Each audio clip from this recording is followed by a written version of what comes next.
Hello, Mark here from Rockin Walls in Hampstead, Maryland, specializing in dry laid stone and certified, both DSWA and DSC certified, Instructor certified just as well. Anyway, what I'm going to show you in this video is basically a couple little tricks and tips on how I set my capstones, my flat caps. Behind me I'm using some bluestone, colonial bluestone sheet stock, which is fairly large, and the sizes vary anywhere around 2.5 to like 4 inches. So I'm going to show you the little tricks that I have that I want to share with you. So before we get started, I just wanted to walk you over, show you some of the sheet stock. These I've kind of separated out, have spaced out, except for that pallet right there. I haven't spaced those out, but you can see how thick this is. So I'm looking for ones when I go to the stone yard, try to really find nice flat ones. That just makes it a little bit easier for me. Something like this one could be a little challenging. And then the other thing is I try to look for any kind of potential fracture lines or cracks, so that way when I go ahead and cut them, I cut those out. So let's go ahead and show you. So these are like this one right here. I already used up a lot of those. That pallet was super nice. Had really nice faces. So you didn't have to do any kind of real modifications to the front.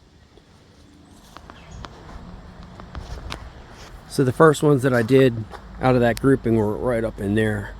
Really long. So what I have here, I save all these like really thin pieces of bluestone. Sometimes even slate comes in really nice. Let me back up so you can take a better look at this. So these guys over here are about 3 inches, and that sets the pace. And then I'm kind of doing a little bit of an overhang, and then when I use my saw to saw cut, kind of try to do a little bit of an angle like this. So that way you can see like this one here, see the gap. So it doesn't make it too difficult to butt up against. And then if I have to cut them, I can. But this one right here, this is the little tricks and tips. So these little door stoppers. Moons ago, a friend of mine, Waller, named Matt, said, hey, make little door stops. And I did. I don't forget what it was. Maybe it was for this. I don't recall. But ever since I made those, I found them really handy to use. So this cap here, I have this, you can see right there, I have them set in there, and it allows them to make the adjustments up and down, so then I can check to see, you know, where's my level coming in. And once I do that, then what I can do is work backwards and do measurements pretty much from here to here to figure out roughly what size stone that I need. So that's the one little thing that comes in handy. And also, you know, of course, take the 2x4 and say I need a lot of, you know, a little bit more space. I can do that.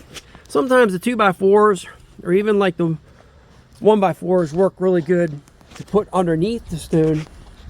But the wedges really help allow you to make the adjustments so you can really get a better idea of where you need to be with the stone. Or like, for example, this right here, I did another cut because it wasn't perfectly butting up. So on the wall I got it all adjusted so it was level, and then I did a saw cut right on the wall. The other thing is I love using like a brick with a string line. So I have my string line running out to my rod, and then that just allows me to really get a good idea of, you know, I can do measurements from that backwards from the string line to figure out what is the height there. So say, for example, that's right now my distance between the string line and the wall is 5.5 inches. You know, that capstone right there is probably, we'll just say 3. So I need, at that point, you know what the difference is between that and the other one as to roughly what you're looking for. So I just wanted to share that with you. Just the wedge trick. So just take some 2x4s and cut them like door stops.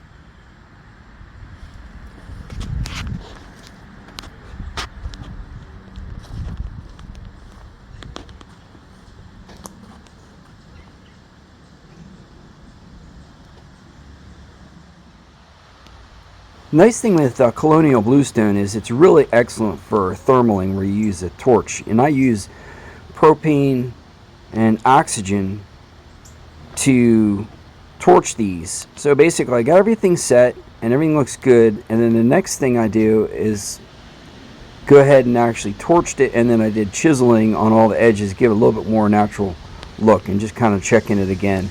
But it really allows me to get everything set and make sure it's adjusted correctly and the joint's nice before I really kind of, you know, set the stone in its permanent spot.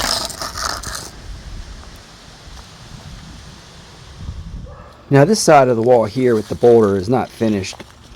In the future the wall will get extended, so I just basically did a little bit of a step up and then just did the caps down to the end. It's just kind of almost like a filler area with the boulder sitting there, but that's not really technically a finished end of wall.